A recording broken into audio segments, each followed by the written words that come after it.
परम सम्माननीय हमारे गांव के गणमान्य वरिष्ठ जन हरि सिंह जी, शारीरिक शिक्षक जवाहर जी, वरिष्ठ नागरिक जवाहर जी, सरदार जी और मेरे स्टाफ साथियों, प्यारे बच्चों, आज जैसे हम राष्ट्रीय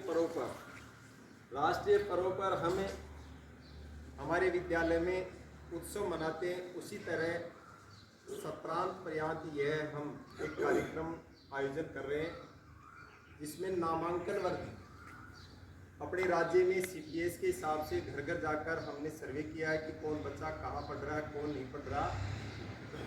उस CTS सर्विस के तहत ही आज विद्यालय में हमने या सत्र के दौरान इस विद्यालय में बच्चों ने क्या प्राप्त किया और आने वाले समय में राजकीय उच्च प्राथमिक विद्यालय पदमपुरा खंडेला में CTS के दौरान सभी अध्यापक घर घर जाकर CTS सर्वे पूरा कर उसके बाद में विद्यालय में नामांकन वृद्धि के लिए और प्रवेशोत्सव में नामांकन बढ़ाने के उद्देश्य से गांव वालों की, अभिभावकों की एक मीटिंग रखी गई है जिसमें प्रधानाध्यापक जी ने अपने विचार रखे और सभी ग्रामवासियों को बोलने का अवसर दिया गया, जिसमें ग्रामवासियों ने अपने अपने विचार प्रकट किए।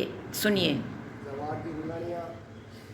यहाँ के SMC के अध्यक्ष महेंद्र जी वर्मा, सरदार जी और भी गाँव के प्रमुख नागरिक बंधु जो पधारे हैं, स्कूल के प्रधानाध्यापक महोदय, छात्र, प्यारे बच्चों, जैसा कि ये सरकारी योजनाओं के तहत जो कार्यक्रम आज का आपने दिया गया है नामांकन वृद्धि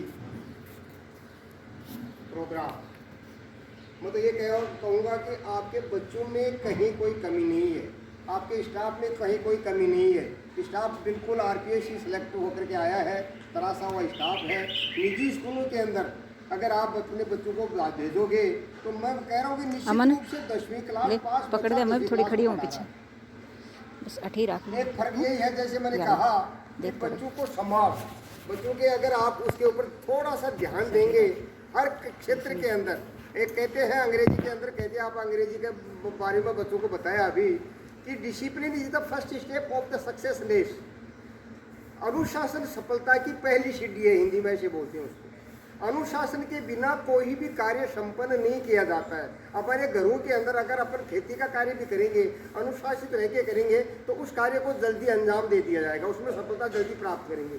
घर के अंदर घरेलू कार्य को भी अगर अनुशासित रह के करेंगे तो उसके अंदर सही तरीके से, एक कहावत कहती है कि स्वास्थ्य की परिभाषा क्या है, क्योंकि मैं फिजिकल का टीचर रहा हुआ हूँ, तो स्वास्थ्य की परिभाषा, what is the definition of health education. स्वास्थ्य की परिभाषा क्या है? स्वास्थ्य वो कहते हैं कि जो व्यक्ति अपना दिनचर्या का कार्य सही तरीके से सही समय पे संपन्न कर लेता है, वो समझा जाता है कि वो व्यक्ति स्वस्थ कहलाता है। तो मैं आज ये कहूँगा आपको, नामांकन वृद्धि के बारे में आपने एक टॉपिक दिया है, मैं कहूँगा कि ये जो सार्वजनिक शिक्षा है, ये हमारी सरकारी विद्यालय है, इसको सार्वजनिक शिक्षा बोलते हैं। सार्वजनिक शिक्षा का आज बिल्कुल ही बट्टाबोल होने जा रहा है। हर विद्यालय में जो सरकारी विद्यालय हैं उनके अंदर नामांकन वृद्धि है। एक इसमें कोरोना काल के अंदर हमारा नामांकन बहुत ज़्यादा बढ़ गया था, परंतु धीरे धीरे ये नामांकन वापस से कम हो गया सरकारी स्कूलों का, और हर आदमी अपने बच्चों को तो गवर्नमेंट नौकरी लगाना चाहता है और पढ़ाना चाहता है प्राइवेट स्कूलों के अंदर। तो ये भी विडम्बना है हमारे अभिभावकों की भी सोच है। एक स्लोगन है कि सोच बदल दो सितारे बदल जाएंगे, नज़र बदल दो नज़ारे बदल जाएंगे, जरूरत नहीं है कश्ती को मोड़ने की, अगर धार बदल दोगे तो किनारे बदल जाएंगे। मैं कहना चाहता हूँ ग्रामवासियों से, जो भी हमारे पास मतलब जो हम यहाँ बैठे हुए हैं, तो हम निरंतर आपके विद्यालय में आते रहते हैं। ये जो 3-4 आदमी जो हम आपके गांव में से यहाँ आए हुए हैं, हम निरंतर आपकी जो भी कार्यकलाप विद्यालय में होते हैं, चाहे वो 15 अगस्त हो, चाहे 26 जनवरी हो, चाहे पेटीएम मीटिंग हो, जो भी कार्यक्रम करते हो आप, हम ये 4-5 आदमी ही आपके विद्यालय में आते हैं और हम आते भी रहेंगे। परंतु एक चीज़ और बताऊँ आपको मैं, स्टाफगण के लिए भी मैं एक आग्रह करूँगा, निवेदन करूँगा कि आप एक रजिस्टर डालो और उस रजिस्टर को लेकर के घर घर जा करके और उनसे कंपेयर करो, उनको बताओ, आप उनका नाम उस रजिस्टर में अस्थायी रजिस्टर डालो, उसमें लिखो आप कि आपका ये बच्चा है हमारी स्कूल में, एक बच्चे को तो आप हमें दो कैसे भी करके, और 12 महीने बाद में इसका परिणाम आप ले। अगर आपका बच्चा प्राइवेट स्कूल से कमज़ोर हो तो जिसकी जितनी फीस आप प्राइवेट स्कूल में देते हैं कि हम देंगे उस फीस। और मैं आपको कह के जा रहा हूँ कि जो बच्चा 8वीं में, अभी पिछली बार भी मैंने कहा था कि जो बच्चा 8वीं के बोर्ड के अंदर फर्स्ट सेकंड आएगा उसको मैं 500 रुपये दूंगा, बोल के गया था ना मैं। अब फिर बोल रहा हूँ मैं कि जब रिजल्ट आएगा और आपका बच्चा जो फर्स्ट और सेकंड आएगा तो उनको मेरी तरफ से मैं प्रोत्साहन राशि दे के जाऊँगा मैं। तो ये क्यों कि प्राइवेट स्कूल की बजाय सरकारी स्कूल के अंदर सिर्फ एक संसाधन, भौतिक संसाधनों की कमी है, और वो इसलिए है कि हम प्राइवेट स्कूलों के अंदर लाखों रुपए दे देते हैं, हज़ारों रुपये दे देते हैं, परंतु सरकारी स्कूल के अंदर गांव की चौपाल में बहुत भारी भरकम भीड़ लगी हुई है, बैठी हुई है। तो क्यों नहीं आते वो? क्योंकि उनके दिमाग में सोच है कि स्कूल में जाएंगे 100 रुपये या 50 रुपये ले लेंगे हमसे। यहाँ कोई ज़बरदस्ती का काम नहीं है। अगर अपन स्कूल के अंदर साल के अंदर, जैसे हमारे बीच में हरी सिंह जी बैठे हुए हैं, मैं 2-3 बार त्यौहार के अंदर 15 जगह सभी जनवरी का आता हूँ, इनकी तरफ से 5 किलो लड्डू हर साल आते हैं, कहीं कमी नहीं है। एक महात्मा ने कहा है कि जब जल है वो बहता हुआ जल है, हमेशा साफ सुथरा लगता है, और एक जगह जल इकट्ठा हो गया, ये पानी इकट्ठा हो गया, ये पानी गंदा जाएगा। आज नहीं, रात में बरसात हुई है, कल को देखना, आज के अंदर कल के फर्क देखना, इस पानी के अंदर कल कीड़े पड़ जाएंगे इस पानी। क्यों पड़ जाएंगे? कि वो एक जगह रुक गया।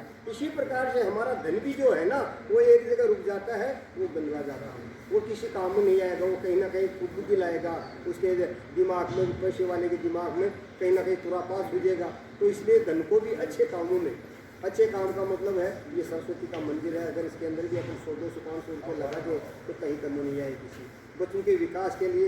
इनके जो भौतिक संसाधन अगर बढ़ा दें, हमने देखा होगा सरदार जी ने कितनी मेहनत करके ये टूटी लगवाई, यहाँ पर नीचे से लाइन लगा करके, और ये टूटी लगाई। ये टूटी हमेशा जब भी बच्चा पानी पिएगा आपके दिमाग में, वो वैसे दिमाग में याद भी नहीं करेगा ना, तो उसके मन में, उसके दिल में, मस्तिष्क के अंदर डेफिनेटली आएगा कि आपने ये काम करवा के देखो कितना बढ़िया काम किया स्कूल के। तो ये जरूरी नहीं है कि आप हर काम को गिना करके या बता करके कि हे भगवान मैं तेरे स्वामन की स्वामनी कर दूँ, मेरा बच्चा नहीं हो या कर दीजिए, वो तो दिखावा हो गया। और अगर अपन वैसे करके भगवान की आत्मा से याद करेंगे तो भगवान निश्चित रूप से हमें उसका फायदा देगा। स्वामी करने से भगवान खुश नहीं होता। अरे भगवान तो कहे कोई भूखो रखे कैसे ना था। तो विद्यालय के अंदर सोच अगर सकारात्मक रखेंगे गांव वाले तो निश्चित रूप से अगर एक बच्चा भी करके डाले, 50 बच्चे होंगे, ज़्यादा 28 बच्चे हमारे स्कूल में नामांकित है, और अगर थोड़े से और हो जाए 50 बच्चे हो जाएंगे तो ये हमारी सार्वजनिक शिक्षा जो है, गरीबों को पढ़ाने वाली शिक्षा जो है, ये बच जाएगी। और आगे सामंतशाही जमाना आएगा। आप लोग को थोड़ा दिन बाद में देख लेना सामंतशाही क्या कहते हैं, किसे कहते हैं कि जो पैसे वालों के बच्चे हैं वो तो पढ़ पाएंगे। भाई ये अगर स्कूल बंद हो गई तो ये जो 28 गरीबों के बच्चे हमारे विद्यालय में पढ़ते हैं उन बच्चों का भविष्य क्या होगा? क्योंकि इनके पास में 30,000-35,000 रुपये होंगे जब जाके प्राइवेट में डालेंगे, और जब पैसे नहीं होंगे। कोरोना के अंदर नामांकन सरकारी स्कूलों का क्यों बढ़ाया? क्योंकि प्राइवेट स्कूल में बच्चे जाना बंद हो गया, छुट्टियां पड़ गई, और छुट्टियां पड़ने से हर अभिभावक के दिमाग में क्या हो गया कि यार ये तो फालतू की फीस लगेगी। उन्होंने टीसी कटवाई सब प्राइवेट स्कूल से और सरकारी में जोड़ दिया, क्योंकि सरकारी में फीस नहीं लगती है ना। सरकारी स्कूलों में कितनी जगह गवर्नमेंट सुविधा दे रही है, यूनिफॉर्म फ्री, किताबें जो है वो फ्री, और भामाशाहों के मार्फत और भी आपको बहुत सी चीज़ें मिलती हैं। और MDM जो मिड डे मील जो हमारा पोषण को मिटाने के लिए जो सरकार ने जारी किया है वो भी आपको खाने को मिलता है। ये में ज़रूरी नहीं है कि हमारे यहाँ तो ये जो नॉर्थ राजस्थान है उसके अंदर तो सब कुछ घर में मिल जाता है, परंतु साउथ राजस्थान जैसे ये बाड़मेर क्या ये बांसवाड़ा है, डूंगरपुर है, ये जो इस ऐसे ज़िले जो हैं वहाँ पर इतने ज़्यादा कुपोषण है कि बच्चों को भरपेट भोजन नहीं मिलता। तो ये योजनाएं जो वहाँ से लागू हुई थी उन बच्चों को आज भी स्कूल के अंदर ही वो उनका खाना का जो है पेट भरता है, घरों में नहीं है उनके पास खाने के लिए अनाज नहीं है। और वहाँ के स्कूलों के अंदर फिर भी हमारे यहाँ के जो बच्चे हैं वहाँ लग रहे हैं, क्योंकि वहाँ पर बैकवर्ड एरिया होने से शिक्षा का अभाव है। वहाँ पर गवर्नमेंट के कर्मचारी वगैरह इधर के अपने क्षेत्र के ज़्यादातर लगे हुए हैं।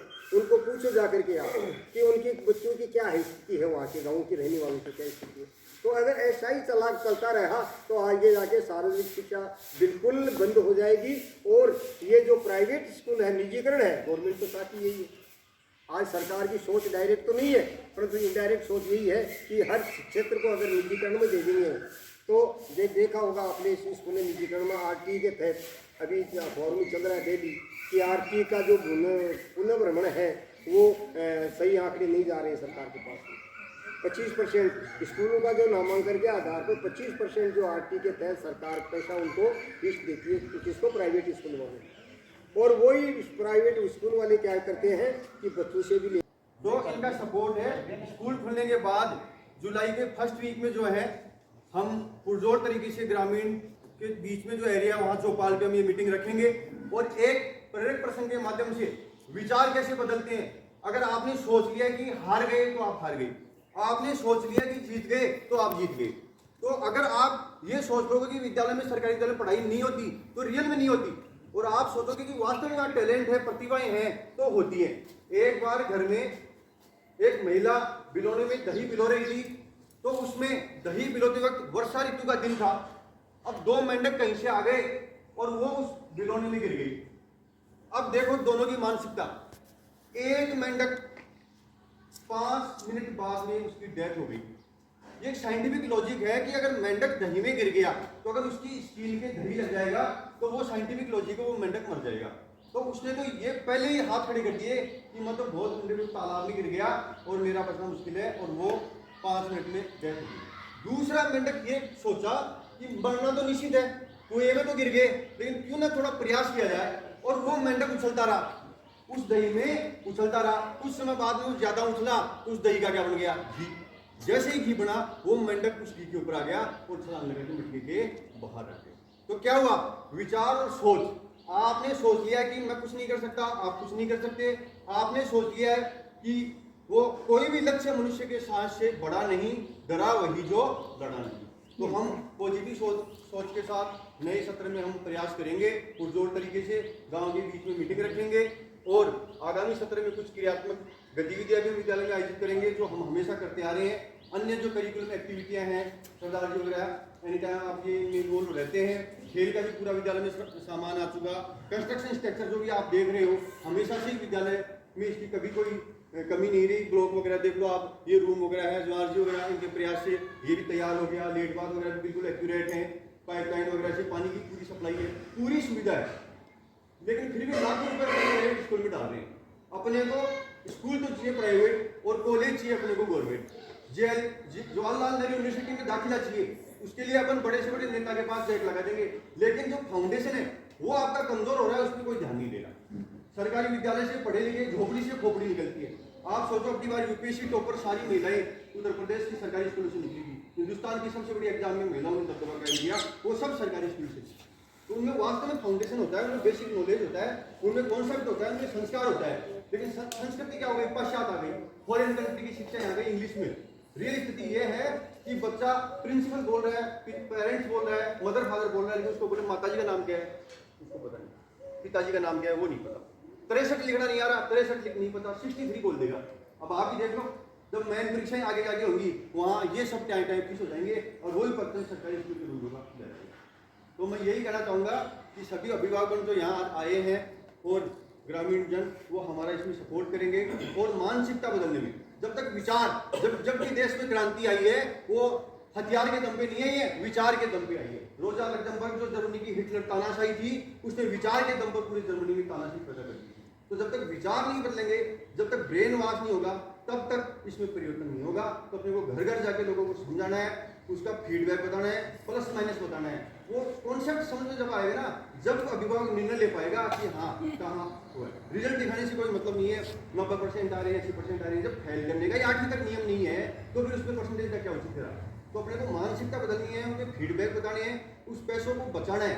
लाख रुपए वहाँ दे रहे हैं, यहाँ निःशुल्क शिक्षा मिल रही है, उस लाख रुपए को बच्चे के विकास पे खर्च करो, खेल के सामान पे खर्च करो और खाने पीने पे, पोषक तत्वों पे खर्च करो। ये अपने को उनको ढंग से समझाना है। मैं उम्मीद करता हूँ कि आप लोगों का पूरा हमें समर्थन मिलेगा। इसी के साथ मैं मेरी वाणी को विराम करता हूँ। धन्यवाद।